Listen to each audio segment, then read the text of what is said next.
Hello दोस्तों, कैसे हैं आप सभी। स्वागत है आप सभी दोस्तों का हमारे चैनल निर्मल क्लासेस पर। और आज ये हिंदी पीवाई क्यूज की कौन सी क्लास है, तो 14 क्लास है, जिसके अंदर हम वचन करेंगे, काल करेंगे और लिंग करेंगे। इन तीनों टॉपिक्स के 45 क्वेश्चंस अराउंड हम इसमें कर लेंगे। आपको कमेंट में बताते जाने कि आपके कितने क्वेश्चन सही हुए हैं और कितने गलत हुए हैं। पहला क्वेश्चन है, निम्नलिखित में से एक वचन है चांदी, सोना, लोहा, उपयुक्त सभी। तो राइट आंसर ये का हो जाएगा डी, यानी कि ये चांदी, सोना, लोहा सभी एक वचन है। आप इसके अंदर कितनी भी चांदी, कितना भी सोना, कितना भी लोहा मिला दे, आप इसको इसी तरीके से बोलते हैं। ठीक है, दूसरा क्वेश्चन देखिए, निम्नलिखित में से कौन सा शब्द एक वचन और बहुवचन में समान रहता है। अध्यापक गण, कागज, खेती, तिथि। तो राइट आंसर 2 का क्या हो जाएगा बी, यानी कागज जो है ना, वो चाहे एक वचन हो चाहे आपका बहुवचन हो, दोनों में समान रहेगा। तीसरा क्वेश्चन देखिए, निम्नलिखित में से किस बहुवचन शब्द का रूप अशुद्ध है। लेखक, लेखकों, चिड़िया, चिड़िया, नारी, नारियां, कलम, कलमे। तो राइट आंसर 3 का क्या हो जाएगा ए, लेखक, लेखकों, है ना। निम्नलिखित में से बहुवचन शब्द का ये अशुद्ध रूप है, लेखक, लेखकों। चौथा प्रश्न देखेंगे, धातुएं सदैव प्रयुक्त होती हैं एक वचन में, बहुवचन में, बहुवचन में या द्विवचन में या सभी में। तो राइट आंसर क्या हो जाएगा 4 का ए, यानी धातुएं हमेशा एक वचन में प्रयुक्त होती हैं। पांचवा क्वेश्चन देखिए, निम्नलिखित में से किस विकल्प के सभी शब्द सदैव बहुवचन ही होंगे। 4 ऑप्शन है, समाचार, आग, सोना के, मिठास, भाग्य, वर्षा के, आंसू, लोग, प्राण के, जल, सत्य, बचपन के। तो पांचवे का राइट आंसर हो जाएगा सी, यानी आंसू, लोग, प्राण, ये सदैव एक बहुवचन में प्रयुक्त होते हैं। छठा क्वेश्चन देखिए, निम्नलिखित में से किस विकल्प में एक वचन बहुवचन का युग्म जो है वो अशुद्ध है। महिला, महिलाएं, शक्ति, शक्तियों, स्त्री, स्त्रियां, टोपी, टोपियां। तो राइट आंसर 6 का हो जाएगा बी, यानी शक्ति का शक्तियों नहीं होता है। सातवां प्रश्न देखिए, निम्नलिखित में से नित्य यानी कि हमेशा एक वचन में प्रयुक्त होने वाले शब्द है। 4 ऑप्शन है, वर्षा, पानी, आकाश, सत्य, होश, दर्शन, प्राण, हस्ताक्षर, बाल, अनेक, रीति, बल, शेर, आम, उपयुक्त सभी। तो 7 का राइट आंसर हो जाएगा ए, यानी वर्षा, पानी, आकाश और सत्य, ये हमेशा एक वचन में प्रयुक्त होने वाले शब्द हैं। 8वां प्रश्न देखेंगे, अध्यापक कक्षा में पढ़ा रहे हैं, वाक्य में रेखांकित पद में वचन है, एक वचन, बहुवचन, ए और बी दोनों उपयुक्त में से कोई नहीं। तो 8 का राइट आंसर हो जाएगा बी, अध्यापक पढ़ा रहे हैं आ रहा है ना पीछे, तो बहुवचन है। 9वां प्रश्न देखिए, प्रजा में समाचार फैल गया, वाक्य में रेखांकित पद में वचन है, बहुवचन, एक वचन, बहुवचन दोनों उपयुक्त में से कोई नहीं। तो 9 का राइट आंसर हो जाएगा बी, यानी कि एक वचन। पीछे वाला देखना है आपको, ये पीछे वाला, तो फैल गया तो सिंगुलर आया ना। 10वां प्रश्न देखेंगे, निम्नलिखित में से कौन सा युग्म सही है। प्राण का प्राणो, दर्शन का दर्शनो, मुनि का मुनियो, दाम का दामो। तो 10वें का राइट आंसर हो जाएगा सी, मुनि का मुनियो हो जाता है। 11वां प्रश्न देखिए, इनमें से कौन सा शब्द बहुवचन में ही प्रयुक्त होता है। ओठ, अक्षत, प्राण, उपयुक्त में से सभी नहीं, उपयुक्त में से सभी, सॉरी। तो 11 का राइट आंसर हो जाएगा डी, यानी होठ, अक्षत, प्राण ये सभी बहुवचन में प्रयुक्त होते हैं। 12वां प्रश्न देखिए, इनमें से एक वचन बहुवचन का कौन सा युग्म सही नहीं है।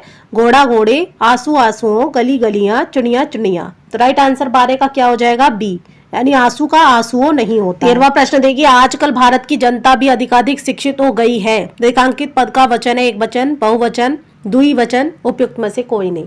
तो 13 का राइट आंसर हो जाएगा एक वचन, यानी ए इज द राइट आंसर, क्योंकि लास्ट में देखिए आप गई है आया है।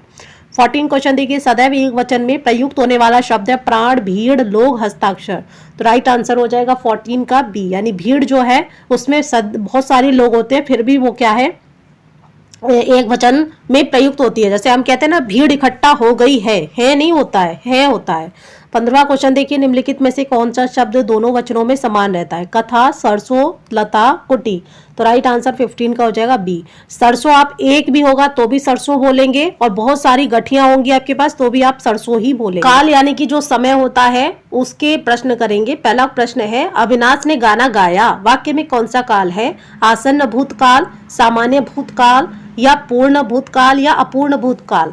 तो एक का राइट आंसर हो जाएगा बी, ये क्या है, सामान्य भूतकाल है, जो क्योंकि अविनाश ने गाना गाया, इसे बोला जा रहा है। दूसरा प्रश्न देखिए, यदि भरत पढ़ता तो उत्तीर्ण होता, प्रयुक्त वाक्य में कौन सा काल है? हेतु हेतु मद भूतकाल, संदिग्ध भूतकाल, पूर्ण भूतकाल या पूर्ण भूतकाल। तो सेकंड का राइट आंसर हो जाएगा ए, यानी कि हेतु हेतु मद भूतकाल। यानी यहाँ पे क्या हो रहा है, उत्तीर्ण होने की जो बात है वो यदि पर डिपेंड है ना। तो जब डिपेंड वाली बात हो जाए तो वहां पर हेतु हेतु मद भूतकाल आ जाता है। तीसरा प्रश्न देखिए, मैं आपको हिंदी पढ़ाता हूँ, वाक्य में कौन सा काल है? भविष्यत काल, वर्तमान काल, भूतकाल, उपयुक्त में से कोई नहीं।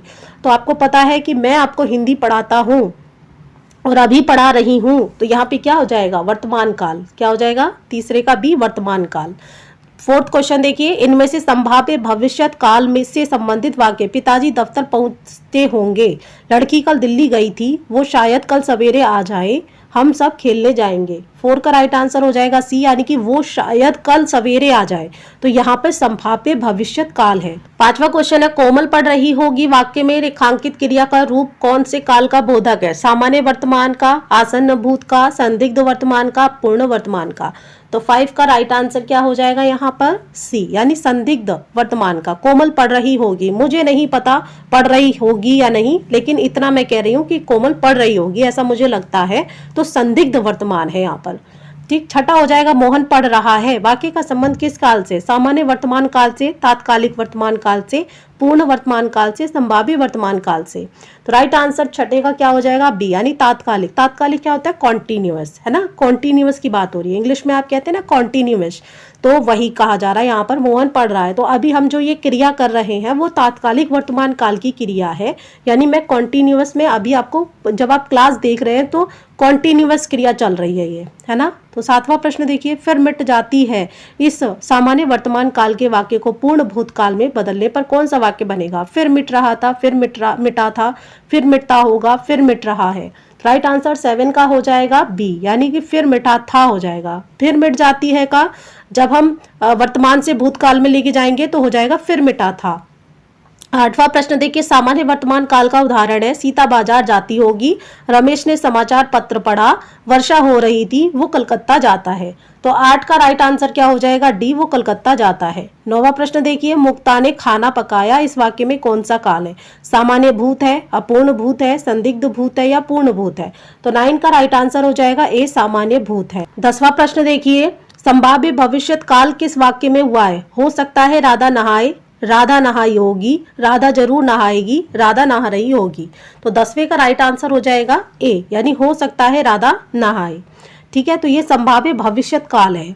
11वां प्रश्न देखेंगे, हो सकता है आज वर्षा हो, इस वाक्य में काल है, अपूर्ण भविष्यत काल, पूर्ण भविष्यत काल, संभाव्य भविष्यत काल, है ना। तो हो सकता है कि बात आ रही है, तो यहाँ पर हो जाएगा 11 का राइट आंसर सी, यानी कि संभाव्य भविष्यत काल है। 12वां प्रश्न देखिए, निम्नलिखित में से किस वाक्य में भविष्यत काल है? मैं आपकी प्रतीक्षा करूंगा, मैंने एक पेड़ काट लिया, मैं पुस्तक पढ़ने वाला था, मैं आपका आभारी हूँ। तो 12 का राइट आंसर हो जाएगा ए, यानी कि मैं आपकी प्रतीक्षा करूंगा में पूरा भविष्यत काल है। 13वां प्रश्न देखिए, निम्नलिखित वाक्यों में से अपूर्ण भूतकाल को पहचानना है। हम घूमने जाएंगे, माँ खाना बना चुकी है, मुझे बाहर जाना है, रामू खाना खा रहा था। तो 13 का राइट आंसर क्या हो जाएगा? डी, यानी कि रामू खाना खा रहा था में अपूर्ण भूतकाल है। 14 क्वेश्चन देखेंगे, निम्नलिखित वाक्यों में से भविष्यत काल को पहचानना है। गाय घास चरती है, रोहन मुंबई गया था, मैं कल घूमने जाऊंगी, माँ बच्चे को पढ़ा रही है। तो 14 का राइट आंसर हो जाएगा सी, मैं कल घूमने जाऊंगी, तो भविष्यत काल है इसमें। अगला और अंतिमवा प्रश्न है काल का। 15 क्वेश्चन देखिए, निम्नलिखित में से किस विकल्प में अपूर्ण भूतकाल का उदाहरण है? कविता निरंतर पढ़ाई कर रही है, कविता आ गई है, कविता नृत्य कर रही थी, कविता लिख रही होगी। तो राइट आंसर क्या हो जाएगा 15 का सी, कविता नृत्य कर रही थी। बात करेंगे अब लिंग की। ठीक है, 15 क्वेश्चन इसमें भी हैं आपके। पहला क्वेश्चन है, निम्नलिखित कथनों पर विचार कीजिए और सही उत्तर चुनिए। कुछ अकारांत तथा आकारांत पुल्लिंग शब्दों को इकारांत कर देने से वे स्त्रीलिंग हो जाते हैं। दूसरा है, कुछ जातिबोधक पुल्लिंग शब्दों के अंतिम स्वर का लोप कर उनमें कहीं इन और कहीं आइन प्रत्यय लगाकर स्त्रीलिंग बनाया जाता है। तो 4 ऑप्शन से केवल एक सही है, केवल 2 सही है, 1 और 2 दोनों सही है, 1 और 2 दोनों गलत है। तो 1 का राइट आंसर हो जाएगा सी, 1 और दोनों सही है। दूसरा क्वेश्चन देखिए, इनमें से कौन सा शब्द सदैव पुल्लिंग में ही प्रयुक्त होता है? केचुआ, बाघ, घोड़ा, नातिन। तो 2 का राइट आंसर हो जाएगा ए, यानी कि केचुआ फीमेल हो या पुल्लिंग हो, हमेशा पुल्लिंग ही कहलाता है है ना, क्योंकि हम केचुए का जेंडर नहीं देख पाते।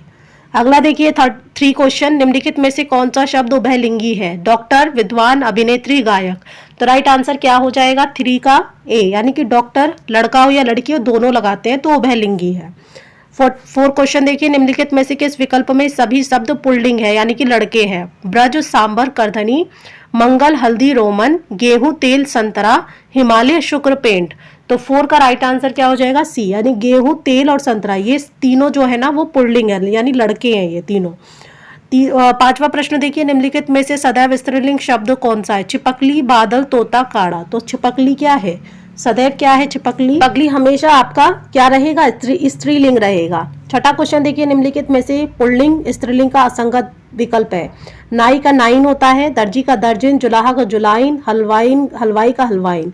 तो कौन सा है जो कि असंगत है या अशुद्ध है? तो 6 का राइट आंसर हो जाएगा सी, यानी जुलाहा का जुलाहिन नहीं होता है। तो क्या होता है वो आप कमेंट में बताइएगा। 7वां प्रश्न देखिए, निम्नलिखित में से पुल्लिंग और स्त्रीलिंग में बिना विकार के उसी रूप में प्रयुक्त होने वाला शब्द कौन सा है? मिठास, रास, दांत और दही। तो राइट आंसर क्या हो जाएगा? 7 का बी, यानी रास जो है ना वो बिना विकार के इसी रूप में, चाहे स्त्रीलिंग हो चाहे वो पुल्लिंग हो, रास रास ही रहेगा, राशि नहीं हो जाता है। 8वां प्रश्न देखेंगे, निम्नांकित में से स्त्रीलिंग शब्द कौन सा है? सज्जन, पानी, लकीर, मन। तो राइट आंसर क्या हो जाएगा? 8 का सी, यानी लकीर है ना वो स्त्रीलिंग है। बाकी का देखिए 9वां प्रश्न, निम्नलिखित में से लिंग संबंधी अशुद्धि किस विकल्प में है? भील की भीलनी, अग्रज का अनुज, विद्वान का विदुषी, विधाता का विधात्री। तो 9 का राइट आंसर हो जाएगा बी, यानी अग्रज का अनुज में क्या हो जाएगा? अशुद्धि है। 10वां प्रश्न देखेंगे, निम्नलिखित में से पुल्लिंग शब्द है? आषाढ़, जापानी, मृगशिरा, अमरबेल। तो पुल्लिंग इसमें से कौन सा हो जाएगा? 10वीं का राइट आंसर हो जाएगा ए, यानी आषाढ़ जो है वो पुल्लिंग है। 11वां प्रश्न देखेंगे, निम्नलिखित में से पुल्लिंग शब्द कौन सा है? कमर, कान, पलक या फिर जीभ। तो 11 का राइट आंसर हो जाएगा बी, यानी कि कान जो है वो आपका पुल्लिंग है। 12वां क्वेश्चन देखिए, निम्नलिखित में से स्त्रीलिंग शब्द है? पानी, दूध, ठंडाई, तेल। तो राइट आंसर क्या हो जाएगा? 12 का सी, यानी ठंडाई जो है वो आपका स्त्रीलिंग है। 14 क्वेश्चन देखेंगे, निम्नलिखित में से किस विकल्प में पुल्लिंग स्त्रीलिंग युग्म अशुद्ध है? बालक, बालिका, माली, मालिन, हलवाई, हलवाइन, भगवान, भगवती। तो राइट आंसर इसका दिया हुआ है 14 का बी, यानी कि माली का मालिन स्त्रीलिंग नहीं होता है। 15 क्वेश्चन देखिए, निम्नलिखित में से पुल्लिंग शब्द है? सभा, समिति, कक्षा, समाज। तो राइट आंसर क्या हो जाएगा? पुल्लिंग शब्द है 15 का डी, यानी समाज जो है वो आपका पुल्लिंग शब्द है, यानी कि लड़का है ये। तो इस क्लास में दोस्तों बस इतना ही, फिर मिलेंगे आपसे 15 क्लास में, और हो सकता है कि 2 क्लास और आएंगी। 16 क्लास के अंदर हम हिंदी PYQs को खत्म कर देंगे।